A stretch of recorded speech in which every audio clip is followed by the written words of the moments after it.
The following is an exclusive presentation of Jesup Broadcasting, the sports leader in Southeast Georgia.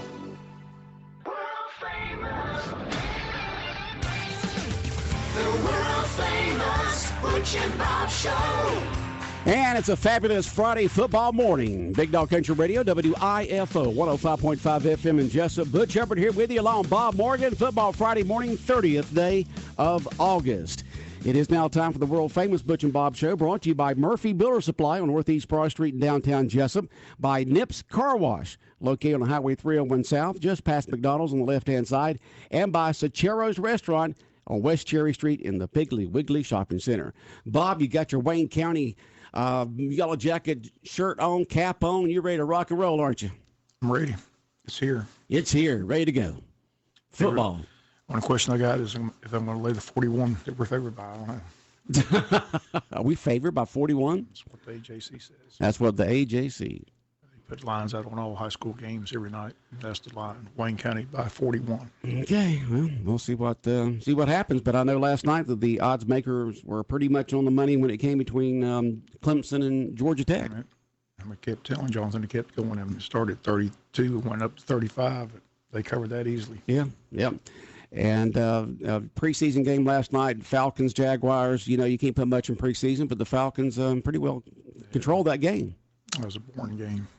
They're just glad to get through it, nobody getting hurt. All right. Well, we do have guests in here this morning here on the world-famous Butch and Bob Show here on WIFO FM in Jesup.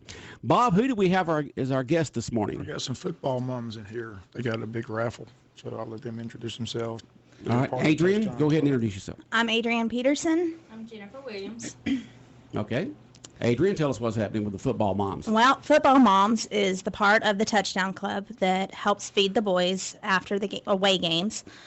We have several boys that may not have the opportunity or the means to get dinner afterwards when they're traveling out so far and not getting back until 11:30, 12 o'clock at night.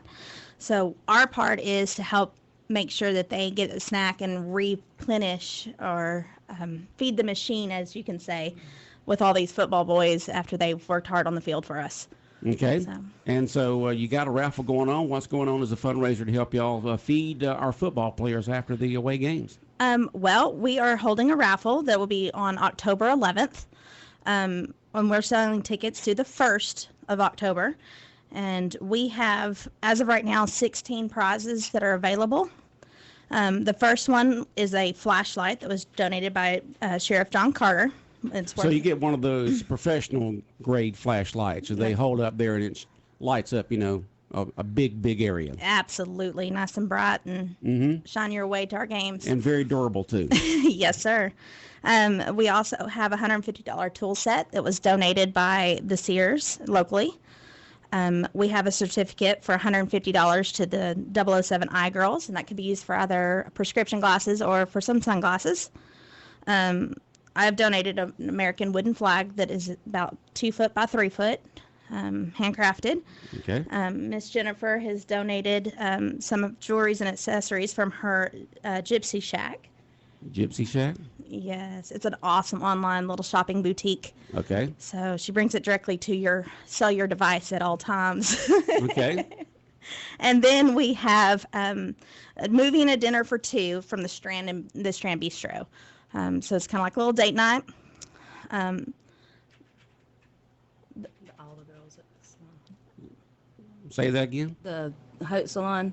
Right. It's from all the girls that are up there at the salon. Okay, and so what are they donating? A basket of products. And which salon is this again? At Haute Salon. Okay. And it's me and Danielle Martin and Courtney Davis and Amanda Hampton. And we donated, so it's a pretty big size. All right, big basket of products. Keep that hair looking good. Absolutely. Duncan Auto Services donated an oil change and tire rotation. Michael and Sheila Heron has donated a $150 rod and reel. We also have a gas card from Mobile Concrete. Ace Hardware has donated a $250 Yeti cooler. $250 Yeti cooler. Yeah, Well, well, way to those- go, Colby. I Wow, know they that's are good. We have some great supporters here in Wayne County, Yeah. and that's one thing. All of them do. So many of these local businesses support the different things going on here in town. Yes, sir. And then So buy from local folks. yes, always shop local. Walmart donated a $100 gift card, and Miss Faye Martin, who is famous for her jams and jellies, has compiled a little basket for those jams and jellies that she's donated. Code Blue gave us a $25 gift certificate. Kenny Bryant has donated a 2-man, 2-day fishing trip, which includes the lodging. You are on your own to provide the food for those 2 days, but that is an awesome trip.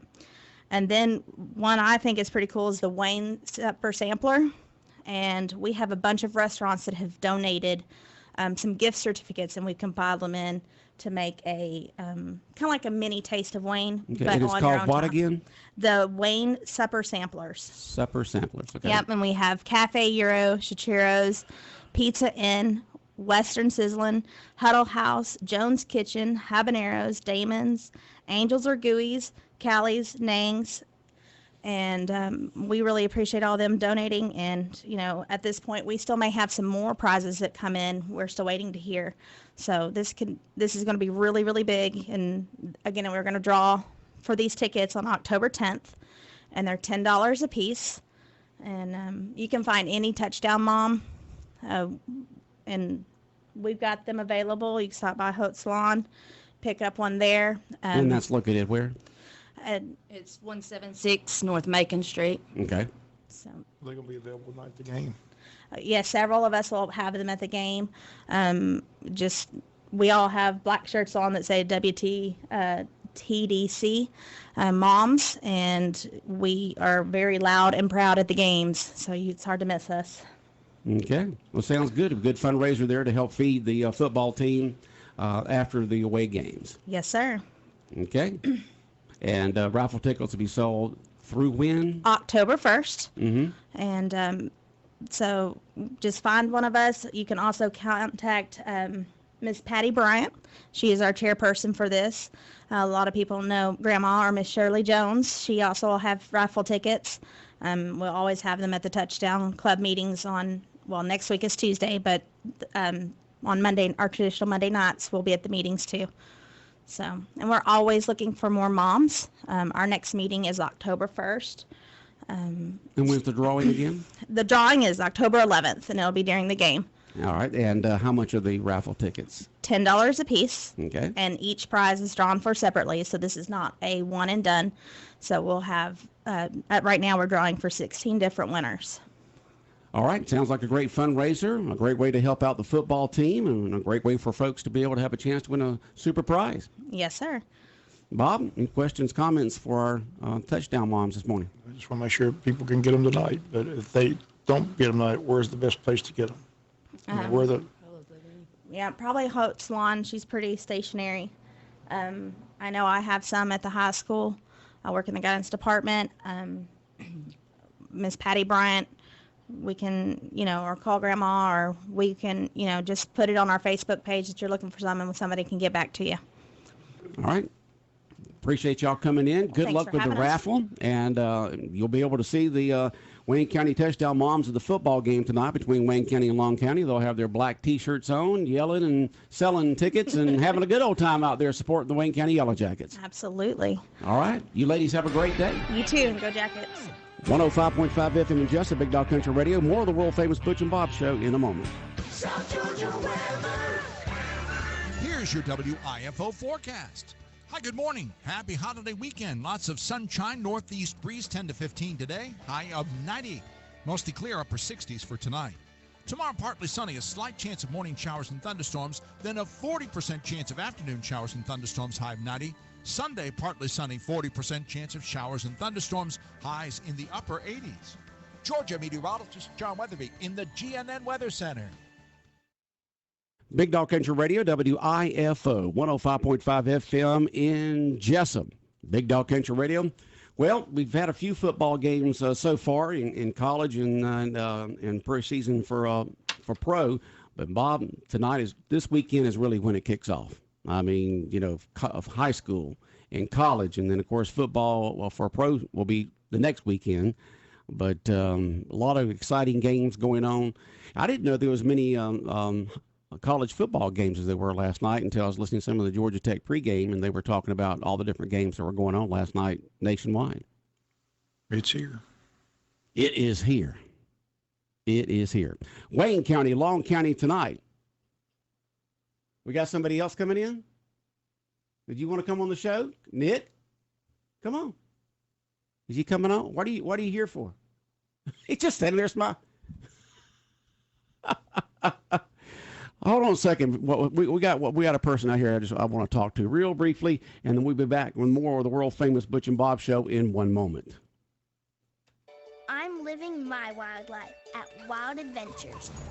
Jumping in every puddle at Splash Island. Exploring the brand new area, Discovery Outpost. I'm crossing the rope bridge over a pond filled with gators, even when I fear it most. Zigging and zagging on 6 kid-friendly rides.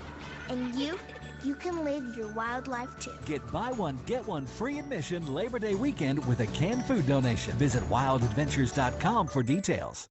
WIFO 105.5 FM in Jesup, Big Dog Country Radio, world famous Butch and Bob Show for this Football Friday morning. And Bob, we've got another very special guest this morning here on the show. I said we talked about this week. We were trying to get Nick Ellis in. We mentioned all the gang-related trials and tragedies that have taken place the past several years here in Wayne County. Recent shooting was gang-related. And again, Nick Ellis, as I said, testifies in these trials and has gone to training to learn about what to detect, how do you tell your kids in a gang. So I just want him to come here. Like I said, I think a lot of parents, if their kids in a gang, they have no idea what to look for, what to, Right. So I just tell folks in case they don't know who Nick Ellis is, who he is. Nick Ellis has worked with the Jesup Police Department. He's also the chairman of the Board of Education. So how long have you been with the police department, Nick? This is coming up on 10 years. 10 years. And what's your title? I'm a patrol lieutenant. I oversee the patrol operations. Like I said, I've seen you testify in the court cases, and like I say, it is amazing to me. I tell people, I mean, I got an education last several years on gangs. I had no idea that they got their own Bible, they got their own signs, they got their own. But like I said, there's a lot of parents out there that have no idea their kids may be in a gang, and so I just wanted you to come here, trying to give the warning signs and any other signs they might be able to detect to tell if their kids involved in the gang. Yes, sir. First, I'll start off. Thank y'all for allowing me to come on this morning. I know we've been trying to work on this schedule, but with the Jesup Police Department, the District Attorney's Office representing District Attorney Jackie Johnson, and also in partnership with the Wayne County Sheriff's Office, because I have had the opportunity to be sworn in under sheriff and work gangs as a whole county. And during the time of the Criminal Investigation Task Force, this is something that I focused on then. And so, with my role now as the patrol lieutenant with the Jesup Police Department, I still get to help and assist, the drug guys and, all of the, GBI and FBI that comes in to help with gangs, and have had to recently testify. But I really want to start off this morning really by talking about the legislative intent, just to really give people an overview of what the state of Georgia is looking at when they talk about a gang. And we know that Governor Kemp, this has been one of his new initiatives that he's really stood behind and really given a lot of support to by starting the new gang task force under the GBI. But the General Assembly in 1615-2 states that the state of Georgia is in a state of crisis which has been caused by violent criminal street gangs whose members terrorize, threaten, commit multitude of crimes to peaceful citizens and neighborhoods. These activities, both individually and collectively, present a clear and present danger to the public order and safety and are not constitutionally protected. And so overall, the General Assembly has empowered, us as gang investigators and the Georgia Gang Investigator Association to look at that this is a crisis and not just something that people say, this is wannabes and all. Wannabes become reality when they start committing crimes, robbery, burglary, shootings, ag assaults, even down to sexual crimes, rapes, a lot of different things where they soliciting sex can be charged under the Gang Act. And so, the General Assembly finds that the criminal street gangs are operating in Georgia and that number of gang-related murders are increasing. And also, in this, we're focusing on not just individual crimes, but group crimes. And so to give parents an overview of what a gang is from the law enforcement definition. A gang is a group of 3 or more individuals, juveniles or adults, who associates on a continual basis, form an allegiance, and have a common purpose, and they are involved in delinquent or criminal activity. And so, 3 or more persons. Just 3. 3 or more persons is what we look at from law enforcement. And these people can hang together every day. They can wear the same colors. They can come up with a common name. And I know in a traditional gang, there are already established names. There are already established organizational charts and different things. But what we found in the rural communities is that, we might take a street name. For instance, you might take the Cherry Street Gang and 3 people that hang out on Cherry Street. And that's fine if they hang out, but when they start breaking in businesses and doing different things, that makes them a criminal street gang. It's not against the law to be in a gang. There are a lot of different clubs and good organizations who hang together and do good things. But what makes you a criminal street gang is when you start to commit crimes together for the common purpose of maintaining or increasing your status as a gang member. And one thing I noticed during these trials is if you're in one gang, you can't be in another gang. Right. I mean, you're in one gang, that's it. You can't cross over. Because that's come up in these trials. They tried to claim this one guy was involved, and they said, no, that don't work that way. You're either in one gang. Yeah, you're in one gang. What we see, and like I talked about in the traditional gangs, you have, the Bloods and the Crips, MS-13, Mexican Mafia. You have Latin Kings, Gangster Disciples. How many gangs are currently in Wayne County that you've been able to detect? I mean, but between the city of Jesup and the sheriff's office, we've been able to detect about 7 or 8 different gangs that have traditional ties. And these came from guys that are going off to prison and coming back and trying to reestablish a actual gang set here. But we also deal with, in rural communities, just like Wayne County, is what we call hybrid gangs, where they might like some things from the Bloods, but they also like some things from the Gangster Disciples. So they're going to take a little bit from both and combine them to make their own gang. And that's what we would call a hybrid gang, where they're taking hand signs and colors from one gang and mixing them with the other. And that's a lot of times how we get confused by, not being able to really identify which gang they're established to. And so we classify them under a hybrid gang, non-traditional. Do most gangs commit the same type of crimes? Do you see the same type of crimes with most of the active gangs? Yeah. One thing that we look at when we're investigating gangs is their source of income. Their source of income, and traditionally we can go all the way back to the 60s and the 70s when gangs originated on the West Coast and started coming to the East Coast. It was the drug trade. And so when we start seeing drugs, we also look for gangs, because we see it as where there's gangs, there's drugs. Where there's drugs, there's gangs. That's the source of income for gangs to have an existence in a community. And as I mentioned, watching these trials, every gang has their own Bible that they live by. They got a creed. Certain gangs have certain colors. Certain gangs have certain tattoo signs. So I say, if you got a parent out there and your kid, what do they need to look for? Well, I'll talk about some warning signs. Right, for one, graffiti. When I started here with the city of Jesup and had the opportunity to work as a school resource officer, one of the things that stood out to me was the different types of graffiti I would see on books and different things inside of the school lockers, different things. And so that started making me aware, and that was back in 2010. And that was in an era where we were in a wannabe stage. We really didn't know what it was, but that interest really, caused me and a few others to start going to trainings and start learning about this, because we started seeing the trends come to Wayne County. We started seeing things around town. We were dealing with, at that time, our housing projects. We would start seeing things on the brick walls, and so the graffiti is one of the first signs when you start seeing, stars and different symbols that are not WCs and Yellow Jackets. That's a sign. Why do they publicize themselves so much like that with graffiti and things of that sort, when they know that law enforcement knows what the signs are, so they know where you are and where you're located, and why would they do that? Why would they keep more of a low It's profile? a sense of marking their territory. Marking their territory. One of the things that in the gang culture is they don't like crossing over into each other's territory.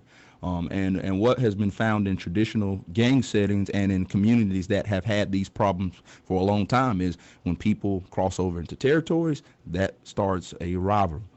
And in rivals, somebody could get shot, somebody could get stabbed. There are a lot of fights, a lot of different things. And so these things that we're seeing that's happening in Waycross and Brunswick and Hinesville and Savannah, all these retaliations and different types of shootings, these are what they're relating to. Sounds like some of the activity that happened in the old organized crime. You know, Yes. you stay on that side of the street, we stay on this side of the street, we'll be fine. If you Right. cross, there's going to be problems. Yes, sir. So, just some more of the signs, things, gang names, when kids start calling themselves a group and things that's outside of what is already established. That's a sign that parents need to look at. When they come up with these nicknames that are, strange nicknames, when they're calling themselves the Buster and all that kind of stuff. Parents need to start paying more attention to that. And I use that as just something mild because I want to be very mild on the radio. But They got some crazy names. yeah, withdrawal from their family, having secret activities, sudden changes in behavior, unexplained injuries or body piercings, markings, tattoos. A lot of the gangs have tattoos, and when you start seeing these unprofessional tattoos on kids and different symbols, that's also a sign that leads us. Tattoo shops have, a list of things that you can get when you go to a tattoo shop, but when you start seeing something that's normally not posted in a tattoo shop, that could be a sign or a factor that parents need to start paying attention to with gangs. Use of hand signs when they're, everybody shakes hands and everybody gives high fives. But, when you start seeing them do all these different hand signs and different things, that's also a factor that they are learning something that wasn't, normally taught. And so, wearing different colors. I would like to have been at those first get-togethers with some of these gangs and say, all right, we got to come up with a handshake. All right. You do this, you do that. Let's figure it out. Let's vote on it. Pretty much, they have an organization like that. They have a leader. We got to have the handshake here. Who wants to come up with? Who's creative? I'll get back to the colors. Certain traditional gang sects have colors, and so a lot of our hybrid gangs are conforming to those color schemes, and they're using those color schemes. For instance, Bloods wear red, and they might not necessarily use that as one of their colors, but when you start seeing a group of kids who wear the same colors, and it's not black and gold representing the Yellow Jackets, and they're wearing it for the purpose of identifying and establish, that's the first sign of identifying that they are part of something that they're not supposed to be a part of.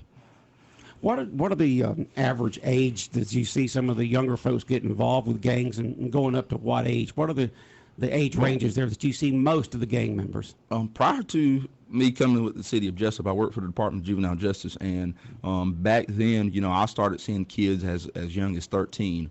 13 all the way up to 17 is, what I dealt with the Department of Juvenile Justice. And I worked in the Waycross Circuit, and you started seeing 13-year-olds all the way up. And when they would come in and out of those facilities, they would have those tattoos. They would come inside of the facility, and they pretty much would tell you, this is what I am. We hang with these group of kids inside the facility.